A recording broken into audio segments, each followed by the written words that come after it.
Now, as you keep getting in deeper and deeper into the DevOps side, one of the major requirement that you have is how do you create a machine, or how is that you will help the organization in taking care of the infrastructure requirements. So that is how no matter what you do, you're still going to have a physical machine in your premises and we are going to take care. And that way, now, regardless of whether you're going to work as an admin or not, but as soon as you enter into the DevOps culture, you have to be ready to solve different kind of things. So that's when pretty much I personally believe that anyone who is working on the DevOps at least should be aware of what is the cloud and how exactly things works. So depending on again your interest and how deep that you want to get into a subject, if needed, you can also work as an administrator. But if not, as a regular or as a generic DevOps engineering, you should be aware of the concept of the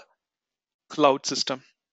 Okay, so that way, in the last module, that whatever that we are going to work, we'll try to understand on what exactly is the cloud, and in that specifically, we'll try to understand the certain essentials of AWS, and we'll just try to get hands-on in it. But again, we are not going to get into deeper and deeper as an administrator, because that's when in the DevOps you have a separate role equivalent to a DevOps AWS administrator or an architect.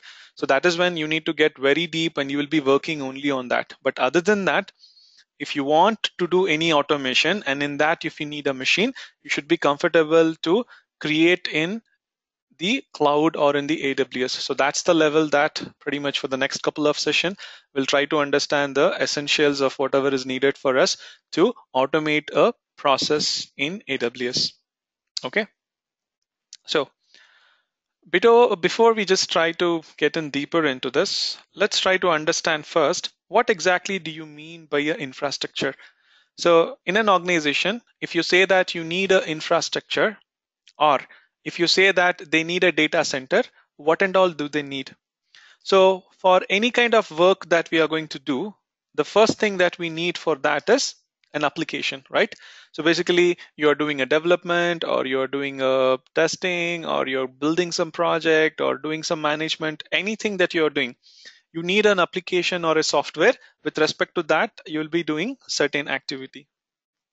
Now, when you're creating some task and doing some work, and for that you are using an application, there might be some data again that you have to store and retrieve, and based on that you have to work.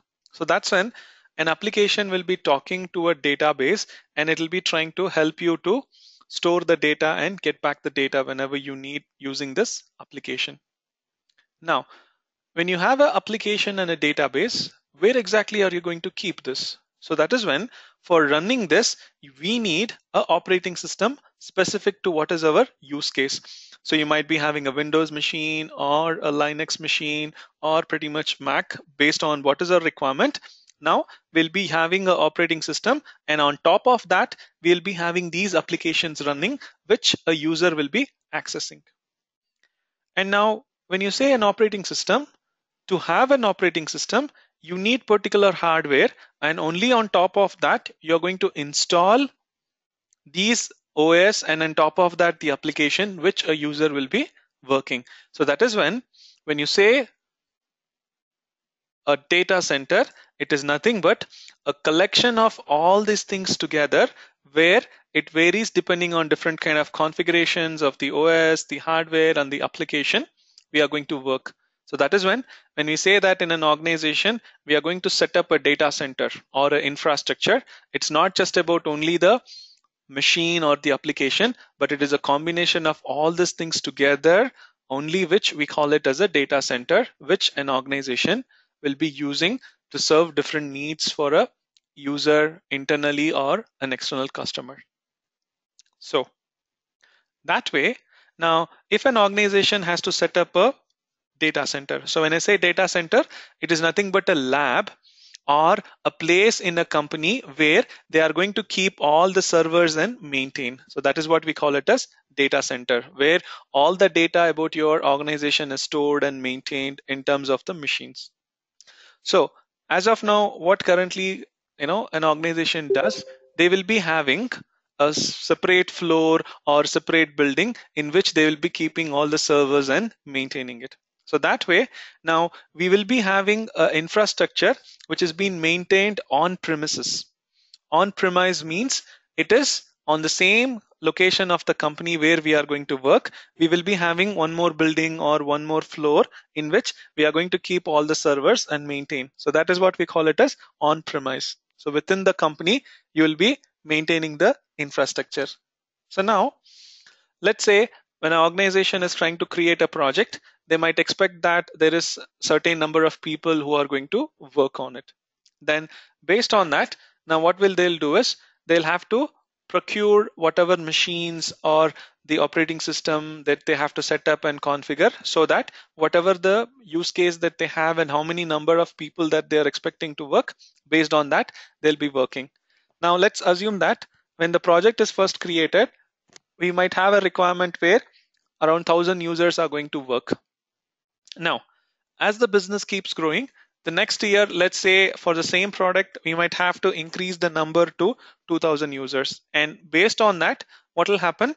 The infrastructure will also grow, or the data center will also grow. So now we have to add more and more machines or procure more machines and configure and give the users so that they'll be working on it. Now, same way, now on the next year, let's assume that they are expecting the growth and they have procured everything for 5,000 users. Let's say this.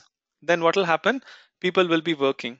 But suddenly the problem happens is, as you keep growing more and more, you need more and more space and you have to think about procuring and managing everything. And at the same time, if suddenly the usage dips or if the usage comes down, then unnecessarily we are going to procure everything and you're going to still do the maintenance of these machines where even though we have bought, we'll be keeping it idle. So that's when there'll be a lot of problems in how you're going to maintain on the premises, and also are we going to effectively use it or not is the biggest problem what the organizations will be facing. Okay, so what is that we can do? And again, when I say it is just only from the requirement where what is the difficulty that we are facing, but if you take the complete infrastructure or the complete data center, they have to manage it fully. So what and all are the things we are going to do for that?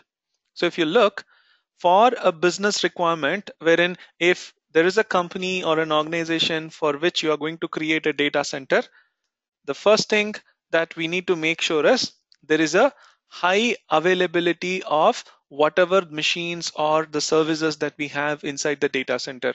So high availability means at any point of time, if a user wants to connect to a machine or run his application on a particular machine, he should be able to run without any problem. So that is how these machines as well as the services or the applications which are running in the machine should always be available for the user. Because if a user is trying to connect and that point of time, if there is a problem and he's not able to do the task, then pretty much it will be of no use or it will be a productivity loss for the organization. So that's when they have to make sure first the data center and the machines and the applications in them has to be highly available. Next, as a business for a company, they would require something called as fault tolerant. What do you mean by fault tolerant? So when you say fault tolerant, it is all about now when you have a problem, what will you do? So it is not like that you will never have a problem. So there are things which might go wrong, but when it is going wrong, do we have any alternative system to which we can work, right? So that is what the fault tolerant is going to be working. Now, let's say you are connecting to a machine and suddenly the machine has some problem. Now, when you are thinking about setting a data center, it should be in such a way that if that machine is down, you should think about having one more machine as a backup in which the same application can be run and the user can be asked to use that. So that way the users will not be idle or they will not be using a machine wherein it's having a problem, or they will not be losing any kind of data. So that way fault tolerant is all about if there is a problem, what is the backup that you can provide for that, so that the services which is being used by the user or the end user will be accessed uninterruptedly. So that kind of facility is what a business requires, wherein everything should be acting as a backup. So that's what we refer by fault tolerant. Then elasticity. So what do you mean by elasticity? So generally when you say elasticity, you can expand, right? When you have a rubber, what is the characteristics of a rubber? It has a elasticity in nature, which means if you try to pull it, you can easily stretch it. How is it compared to the infrastructure? Now, in the previous slide, I was saying that suddenly, if there is a requirement where you were expecting that the usage is going to be 3000 users, but suddenly it became 5000 users.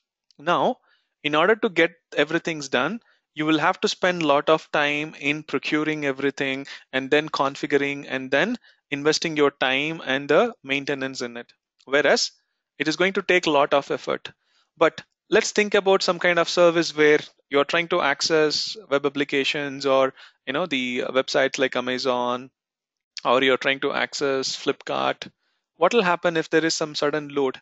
Now, they won't just say that, hey, I think because of $1 billion sale that I've put, they were expecting 10,000 people to join, but suddenly there are 30,000 people who are joining that site and they are trying to do some, online shopping. What will happen? The load on the machine will go down. Now, they cannot just say that, okay, now I see that instead of expected 10,000 people to join, I see 30,000 people have joined. So let me, stop the site for one day. I will add new machines and get it back. Pretty much it's not going to happen. So whenever the business requirement is there, we should be able to add more resources to our data center so that the load or the work can be done by the end users or the users who's trying to access without much of the effort in the maintenance and the cost. So that is what we call it as elasticity, wherein easily you can stretch and increase the size of your data center by adding more resources. The same thing, scalability means it's not just about only increasing. Now, suddenly, when you're going to not use them, then what will happen? Now, let's talk about the same business where they were expecting 10,000 people, but suddenly 30,000 people used it. So now they have procured more and more machine, and let's say in some method they created all the configuration, added more resources to the data center, and allowing those 30,000 people. But the next day, when the sale is over, the usage will come down. Now, whatever that they have purchased and they have trying to maintain will be of waste. So that is how it should be easy enough where if we want, we can add more resources to the data center. And if I don't want, you should be just giving it away where you should not be taking care of the cost or the maintenance effort in it. So that is what a business requirement will be there from an organization. Now, if you want to do all those things, pretty much if you are going to take care of the data center, just like how we have a development group and a separate testing group and a release management group or project management, in the same way, to maintain the data center or the infrastructure, we also need to have a separate team or a group who is going to work, right? So in that, we need a specific dedicated space for storing all the machines. So when I say you want to have a lab, you need to have a specific space allocated in which you will be keeping all the machine, and you will also need specific AC, more and more into it, because there's a lot of servers and then there'll be a lot of heat produced. So you need to keep it as a separate dedicated space. And you should also think about adding more and more space to it, because suddenly if the usage grows, then you should be thinking about expanding your location or the floor on which you're keeping all the machines. So that's when you need to think about having a dedicated space only for the service and high bandwidth. Now, when you're working in an organization, sometimes they will be based on headquarters. Let's say that they have a headquarters in US, someplace in Sunnyvale, or pretty much in Boston. And now, if we are working somewhere in a different region, like in India, and you want to access, then if you try to access a machine from India to a machine which is available in the data center on US, then it is going to take a lot of time to process the requirement. So that way, the bandwidth, whatever that we are going to have in the data center, has to be quite higher. So that is when, from a longer distance, when people are trying to access, it should be easy for them to access and it should not delay the process. If not, what will happen for those who are trying to access from India, pretty much they will be getting all the output very late and the tasks also is going to take delayed. So that's how we have to think about having higher bandwidth in the network connection. And power supply is one of the important thing. Now, if you have a dedicated space only for this machine, and for that you need power, and again for the AC you need power, every time it has to be running. So there'll be a huge cost involved in maintaining this also. And support availability. When I say you have a dedicated infrastructure and everyone are working, now if something goes wrong, we need people to work on it 24/7. So that is how there will be a specific support team which is working on at least 2 to 3 shifts, where any point of time there's a problem, there will be someone who will be able to help us in getting the things fixed. So that's when on our premises, we need to think about having a separate support team and ensure they are already or always available whenever it is needed. Okay. And as I said, capacity planning is whenever you want to add more and more resources, you should have enough space in the location where you have decided to set it up. If not, again, you have to move from one location to another location. Then again, it will be a headache, stopping the services and a lot of effort involved in it. And by doing all those things, it is going to take a lot of maintenance effort when compared to what we are achieving. The effort is going to be quite high. And to set up and maintain everything, it'll again take a lot of time, or the process is going to be a time consuming process. And in the same perspective, as I said, you will have a different business group. They should also have a business group wherein we have a specific leadership based on which you're going to maintain all those things. So you need to assign a separate management team or a leader who is going to take care of the infrastructure requirement and help you to run the business. So that's when you're going to put in too much of cost and the maintenance effort will be there. And also it's a time consuming process to maintain the infrastructure on our premises. Okay. So what is that we can do? So that is when the cloud service comes into the picture. So what exactly is a cloud service? So a cloud service is nothing but a service which is made available for the users through internet whenever they need. So that is how, if there is anything specifically on the computing requirement, computing means if you need a machine or you need to install something on a machine and access, that is what we call it as computing. So that way, if there is any computing requirement that a user wants, then he can go to the internet and access whatever service that he needs, which will be provided by a specific service provider or a vendor. So such a kind of service where on the internet you will be doing all your computing tasks, where whatever the machine that we need or the application inside the machine that we need, we will be accessing it over the internet rather than having the infrastructure or on our own premises. So instead of having it on our own premises, we will be having it on internet and we'll be accessing it. And who is going to provide it? We are not going to take care of it. It will be given by a specific service provider. Okay, so that way, whatever services that you want using the computing services, we are going to get things like different servers, storage in it, the database or the networking or specific software that whatever you want, or if you want to do any analytics or metrics work, you can easily do it using this cloud service, where cloud service is all about accessing a machine or some service over the internet whenever that you need, wherein these services will be provided by a specific vendor or a cloud service provider. Okay, so that is how you can think of cloud as nothing but accessing a service or a machine over the internet whenever it is needed, and that is being maintained by a service provider and not us. Okay, so that's what we call it as a cloud service. Okay, so how is that cloud service is going to be benefited for us, and what is that we can do? Okay, now when you're trying to access the cloud service, there are different models of the cloud service. Okay, so what are the different models that we have for the cloud service? Now we have majorly three kinds of cloud service. So they are called as IaaS, PaaS, and SaaS, where IaaS stands for infrastructure as a service.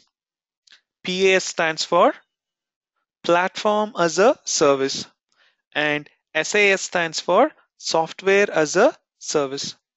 So what is the difference, and why do we need this, and when do we need it? So particularly, now let's say when we are working as an administrator, I want to create a new machine when someone is asking. Then what is that we are going to do is we require a machine wherein instead of creating a machine or setting up a machine on our data center which is available in the company's premises, what we can do is we can go to the cloud and ask for a machine wherein the service what you are going to ask them is infrastructure as a service. In this, the vendor or the service provider will give us the basic machine whatever is needed. So that way they will be giving us a machine which will contain the networking, the storage, or whatever machine that we need, they will be giving it. And on top of that, we are going to install a particular operating system, and specifically whatever application or the middleware that you want to install on top of this, and put the specific data using which we will be working on it. So that way, infrastructure as a service means we are going to get only the machine from the vendor, and on top of that, we are going to install the operating system or a specific application based on our need, and we'll be working on it. So basically, as an administrator, if you see, when he wants to do some task, he needs a machine wherein he will be using the infrastructure as a service, where he will be just getting only the machine, and on top of that, we will be doing the installation of the operating system, middleware, or the application. Okay, so this kind of model will be used majorly by the administrators. Then PaaS, platform as a service. Now, when you talk about developers, now when a developer wants to do his activity, he needs a machine, and he's not bothered about the machine or the operating system. The only thing that he wants is to do some activity. He needs a particular machine, and on that machine, he will try to install whatever the application he wants, and he will try to put some data and start working. So that is when in the platform as a service model, the vendor will be giving us all the requirements along with the machine. So he will be giving a machine in which the operating system will also be there, a specific middleware will also be there, as well as whatever the runtime libraries that you need will also be there.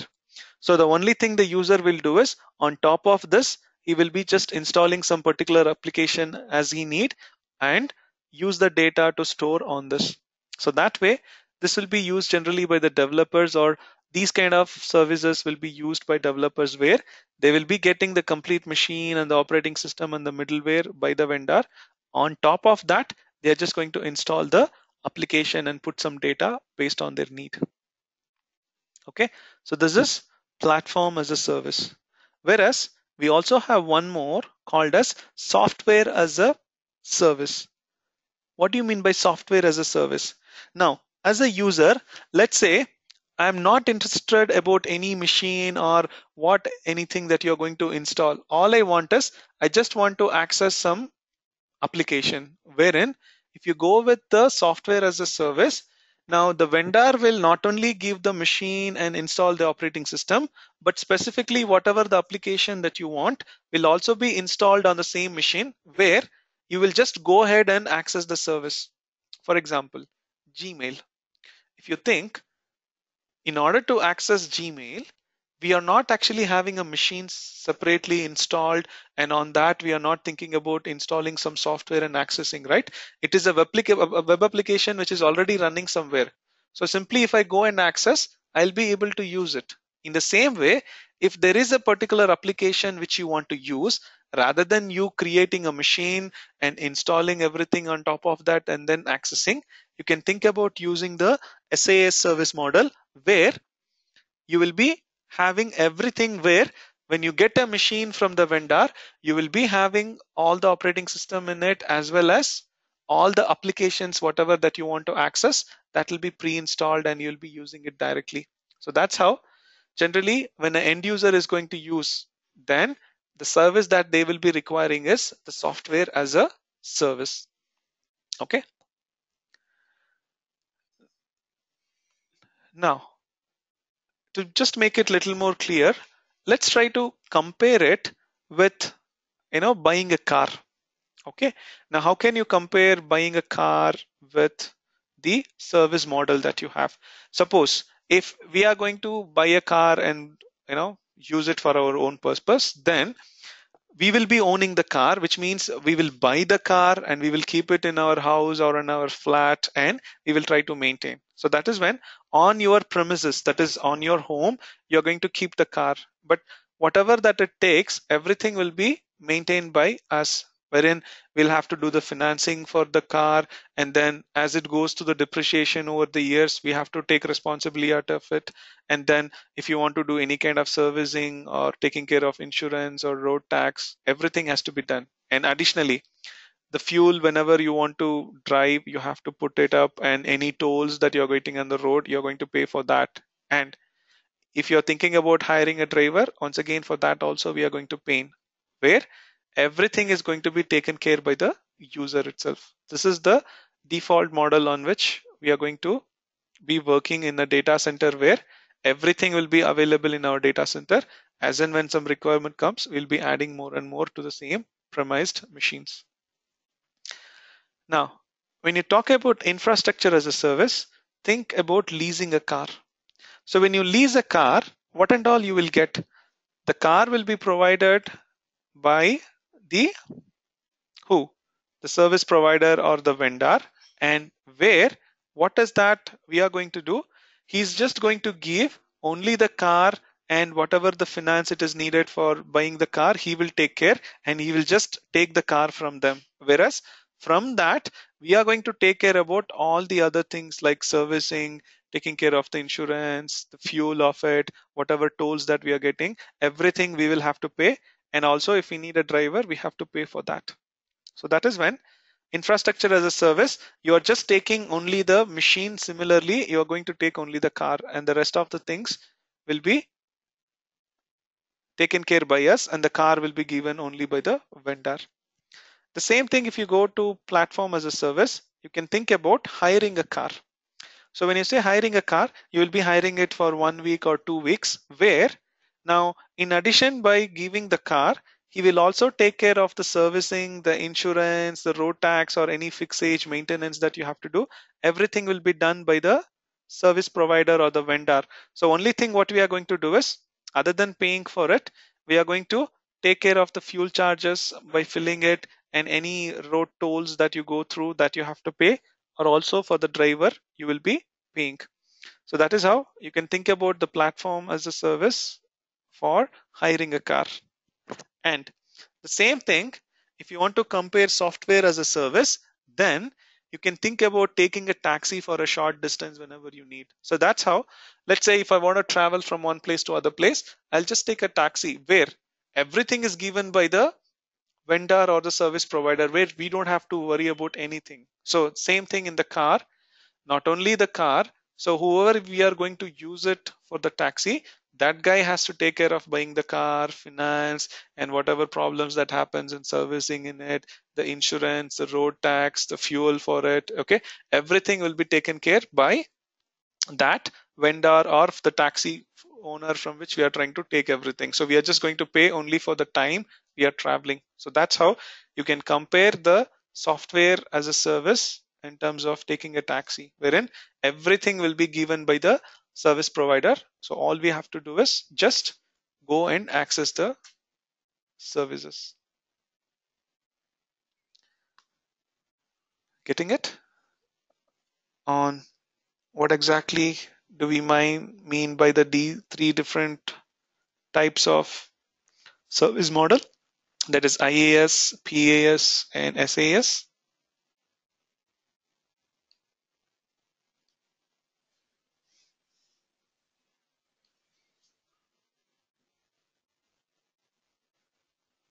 Others?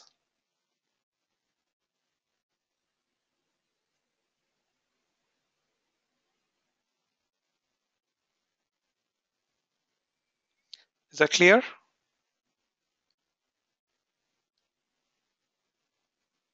Any questions on this so far?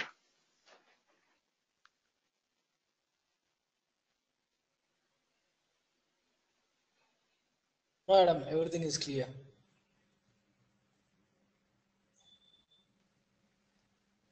Okay.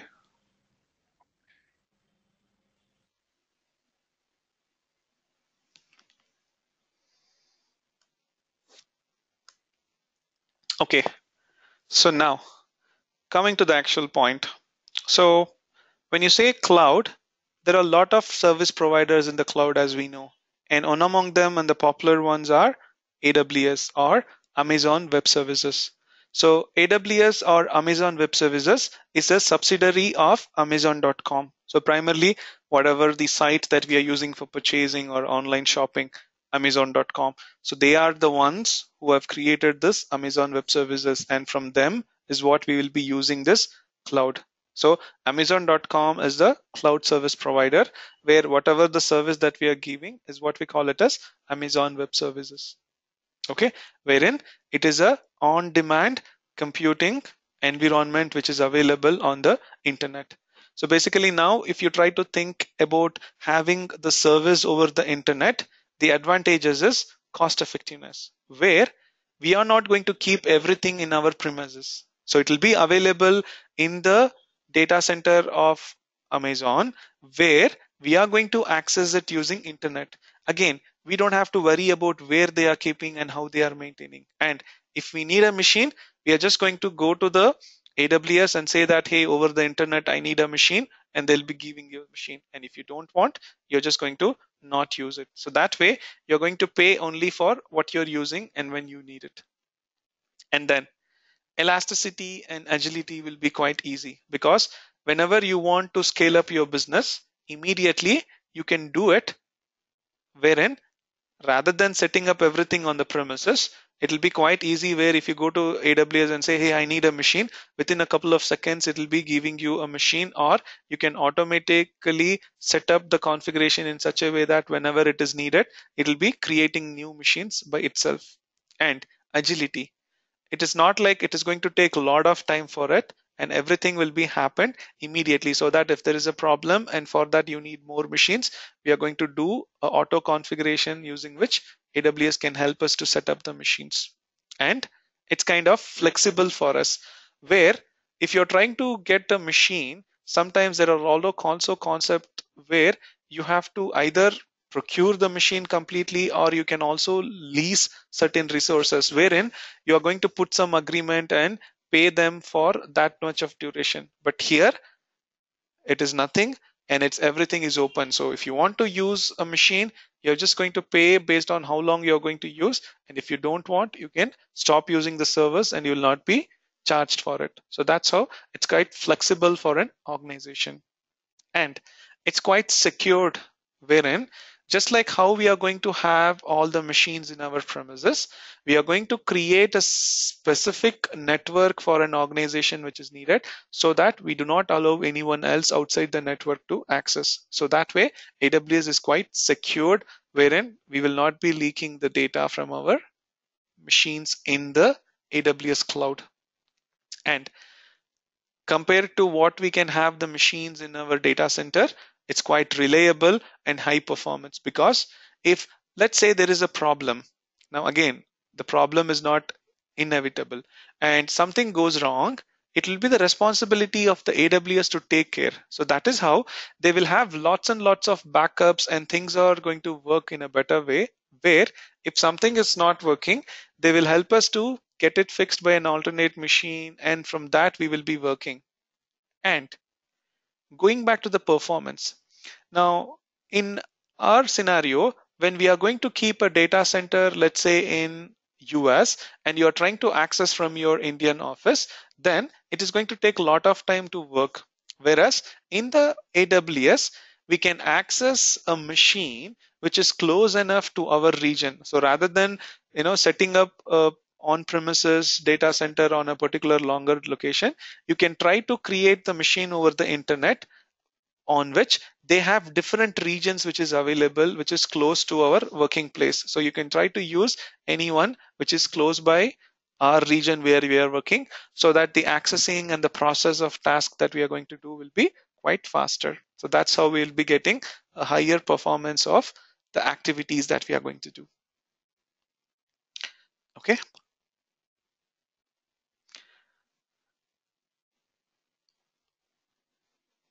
So to understand how exactly the AWS will be set up, now in AWS, if you want to create a machine, so rather than you having a machine on your premises, if you want to create a machine over the internet, which will be accessed through the AWS service provider, now AWS has something specifically called as AMI, whereas these are images using which we will be creating a particular machine.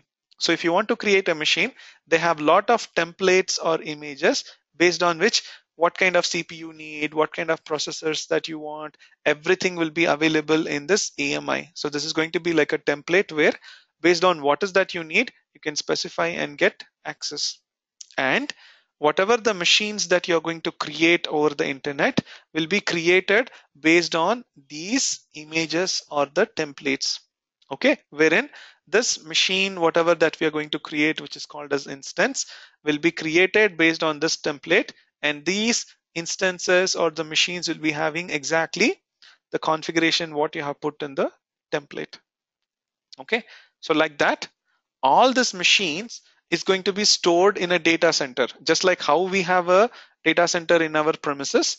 Now AWS will have a data center somewhere, and only in that you are going to create all these machines, right? So that way, that data centers on which we are going to create all this machine is what we call it as a availability zone in a AWS.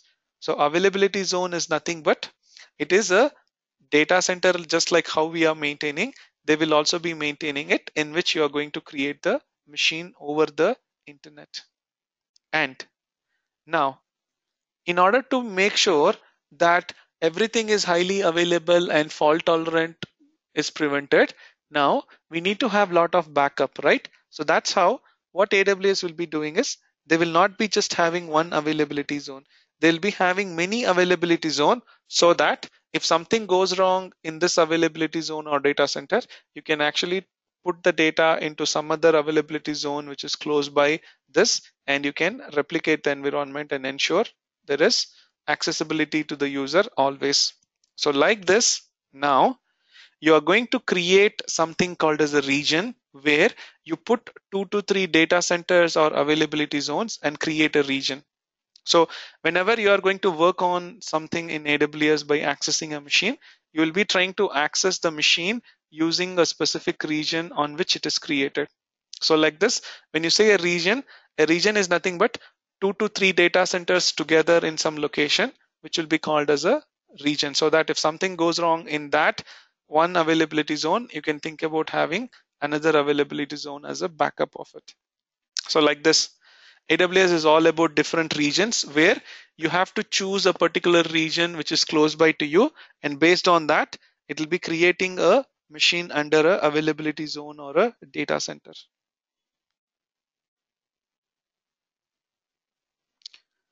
Okay.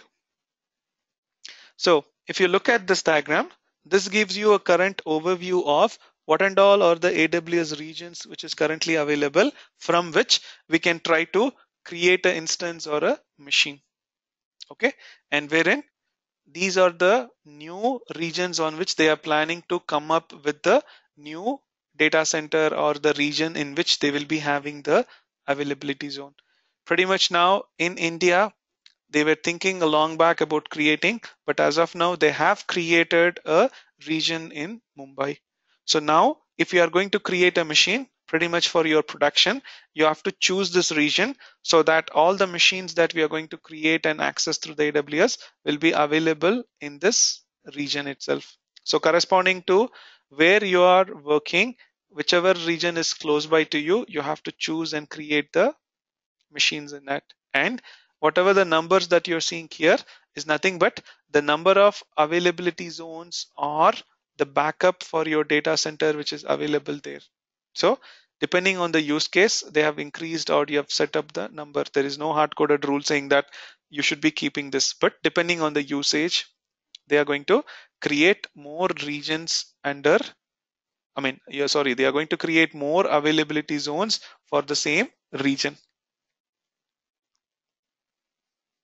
Okay.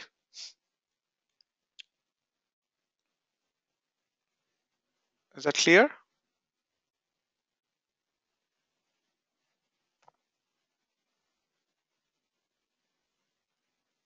All right. Okay.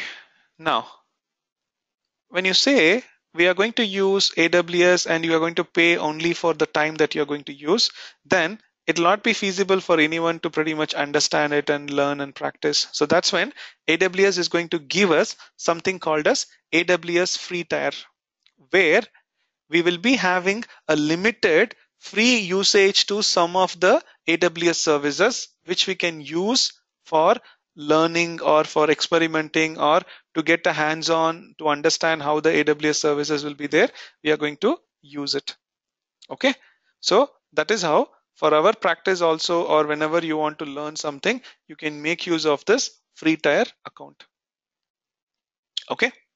And when you're trying to create the free trial account, almost all the services what AWS is giving to you will be available in the free tier, but there will be only certain limited access. It's not like you're going to access everything, then it is of no point. Okay. So almost all the services will be available, but it will be of a limited usage that we can do on it. Okay.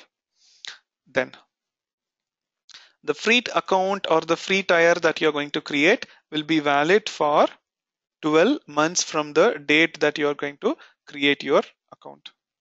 Okay, so after that it is going to expire, or you will be charged for the services whatever that you're going to use it. So make sure only when you are creating a new account, it will be having the free tier services. If not, it will not be having. Okay, so let's try to quickly see how is that you're going to create a free tier account. And before that, some of the services that are free for us is these are the names of the services that you will be trying to use. And if you want to know what and all are the free services that you can access, then you can go through the aws.amazon.com/free. It will be giving you the list of all the services that you can access. Okay. Now, for today, let's try to quickly see how is that we can create a specific account so that for whatever activity further to understand how it is there, or if you want to explore it more and more, you can do that. So first you need to create an account. So in order to access the AWS or Amazon Web Services, you have to go to the aws.amazon.com, because if you access amazon.com, it is going to take you to the online shopping place. But pretty much if you're interested to access the web services, then you're going to use the aws.amazon.com. Okay. Now in that,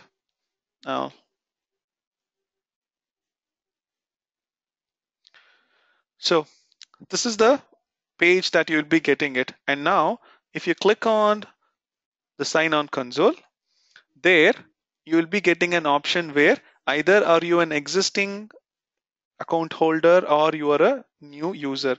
So in case if you're a new user, click on I am a new user and go ahead, with the account, and then it will be asking you certain login credentials. Okay, so what you have to do is give in your specific name and the email ID using which you want to register, and what is the password that you want to set, and create an account. So once you click on the create account, what will happen is it will further take you to a page in which it will be asking you whether the account whatever that you're creating is for a company purpose or is it for a personal purpose. So in our case, whatever that we are using, it's for our personal practice. So after this login credentials that you give a specific email and a username to access, then you will be choosing the personal account on it. Okay, and once this is given, the next thing what it will take you to is a contact information page. Okay, in the contact information page, it will try to ask you what is your contact information in terms of your email address, your home address, and what is your mobile number. All those details will be asking here. And once that is done, there you will be seeing one more option called as payment information, because when you're creating a free account, you're not going to be charged, but pretty much after the completion of 12 months, or in case if you're using the free service, and in that if you have exceeded the limited usage what they have given, then we will be charged. So that way, for creating an account, you need to give a valid credit card or a debit card information. Without it, you cannot actually create an account. But again, for the first 12 months you will not be charged anything, so you can go ahead and give it, but make sure you have to give a valid credit card or a debit card number, and only because of that it will be taking it and creating account, but you will not be charged for the first 12 months.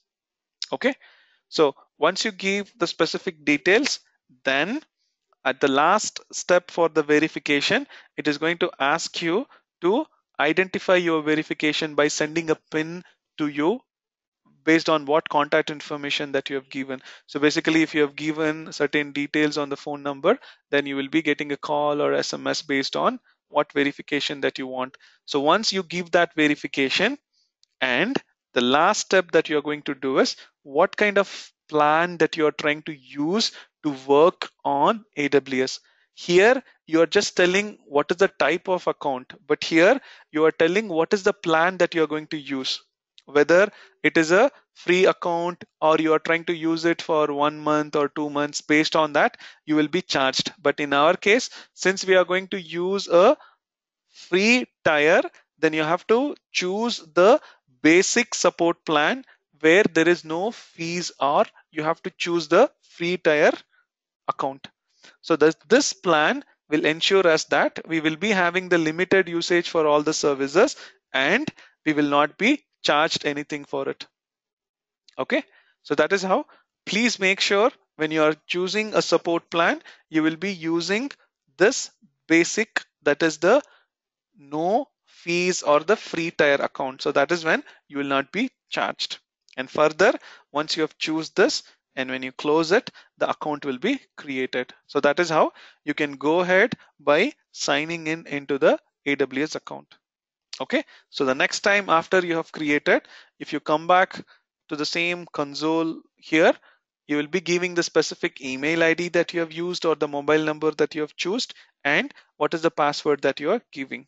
And then if you click on it, you will be coming to the AWS console. And this is the place from where we will be trying to access the AWS services. Okay. And if you want to access the service, any kind of services that you want, either you can come here and type the name of the service or choose this. If not, just click on the service button here and it will list you all the different kind of services that we have. Suppose if you want to do a computing service like creating a machine, you will be doing it here. If you want something related to the storage, you'll be using here. If something related to the database that you want to create, you can use here. In case if you want to do certain network connection or the configuration, that you'll be doing it here. Suppose if you want to create multiple accounts and give certain access permission on how things should be working, you'll be using this. So there are different kind of services that you will be making use by choosing this. Okay. And if you want to know the details about your account, that's when you can come here and go through this, wherein it will be giving you the specific account details.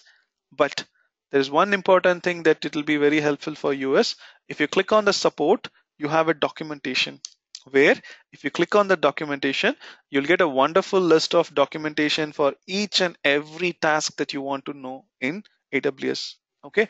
Suppose if you want to learn about certain data, all you have to do is go to this particular section in the documentation, and if you pass on by going through this one by one, it is going to give you the complete details about each and everything whatever that is needed. So you will be having a detailed explanation and understanding of all of them. So that's how you can go through and try to practice all of that one by yourself. That is one way of doing it. So any help that you want quickly, you can go here and search on the documentation itself, because even if you do Google, this is going to redirect you to some of the pages in this itself. Okay. So for today, let's stop it here. So make sure go back and create an account in which, remember, try to select the personal account, and then you should give a valid credit or a debit card. And in this, when you choose a support plan, you have to choose specifically on the free tier or the basic account.